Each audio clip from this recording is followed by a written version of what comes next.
Today I would like to inform you very unwanted confrontation with the police was one of that in the civil dress, the boy around 25 to 30 years old.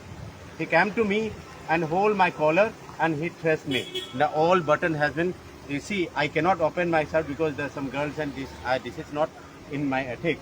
So this is the way, this is the technique which the police is doing with our general public, general citizen. You think that if the Modi comes again in the 2024, this is nothing. You cannot imagine after that 2024 what can be with you. See, the people, my appeal to the people of Goa, kindly wake up. See, let us scrap this EVM. Let us practice. We should appeal, or we should, the vote should be conducted by this ballot paper.